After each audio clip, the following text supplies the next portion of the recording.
Manatra ny araba-dokola sy topoko vavy ary manasanao vetrany anaraka ny fampalala amin'ny voito fahita lavitra matv ny tontolo politika ny mahalinany maro amin'izao fotoana izao izany amin'izany ny fahatongavan'ny filoham-pirenena avy namitahiraka tany Etazonia tany la Frantsa tany dia nitondran'ireo vondro politika sasasasany faneho-kevitra ihany koa ny mahakasika ny fananganana ny gouvernemanta ny fanendrena ny prime ministre lehibe ny gouvernemanta ankoatr'izay ny tontolo ny fahasalamana sy ny sehatra sosialy samihafa androany no ny gadina teto an-tanindrazana ny filoham-pirenena Era-Jonary Mampianina sy ireo délégation izay notariany nisy ny valandresaka ho an'ny mpanao gazety izay nitanterahany teny amin'ny Baniva tao anatin'izay fotoam-pahatongavan'izay isan'ny noresahany tao anatin'izay moa ny fanendrena ny prime ministre izay hifeny gouvernemanta eo ihany koa ny fananganana ny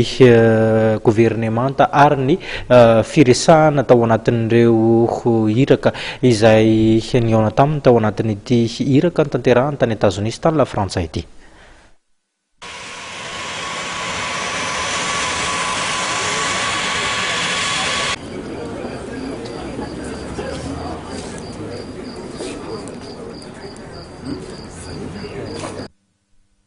Tamin'ny dimora maraina no nigadona teny amin'ny serana mpiara-manidina Ivato ny filoham-pirenena sy ireo mpiara-dia taminy ravina natateraka iraka tany Etazonia sy la Frantsa nandritra ny 10 andro.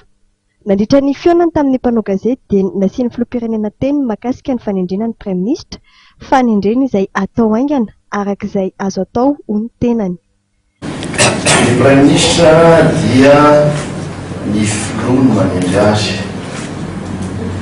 ary atolotra le prime ministre fa tsy hoe miaraka manendry azy akory re kely mila fanavahana kely foana zay zavatra zay manjary afangarontsika le izy a dia nalevitra voizitsika any vahoaka azy nandray lasa mifangaro arak'izany keo raha mo dia nilaza hoe aingana arak'izay azo atao a fijeriko azy a efa ampy angamizay volan'izay a ny miarahana dinika miarahana ny fandefitra fiainam-pirenena tsy tokony andefitra fiainam-pirenena tokony androso foana ny adevitra ara-politika raha mampandroso dia tsy maninona fa raha ohatra kosa hitarika ny firenena emotra dia tsy azo iteny zany zavatra ka tsy hoela zany zavatra zany a fa za dia manisy lahatra ny raha fiara-politika rehetra zay io koa fa efa vonona satria efa mieritreritra izy a tao anatin'izay fotoana tsy nateona izay zaiko a fa ny tombotsoa amin'ny firenena no zavatra lehibe indrindra raha tsy azo andeferana zay tombotsoa amin'ny firenena izay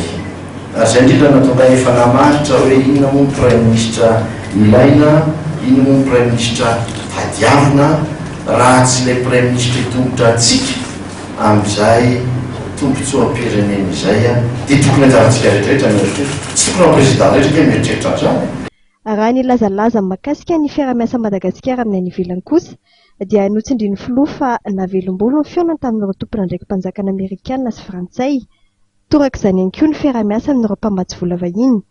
Nisy arak'izany hoy izy ny fiaraha-mijery ny fomba mpandrosoana Madagasikara na teo amin'ny tahiram-bola iraisam-pirenena na ihany koa tamin'ny banky iraisam-pirenena. Sokajy atao ny zany rehetrarehetra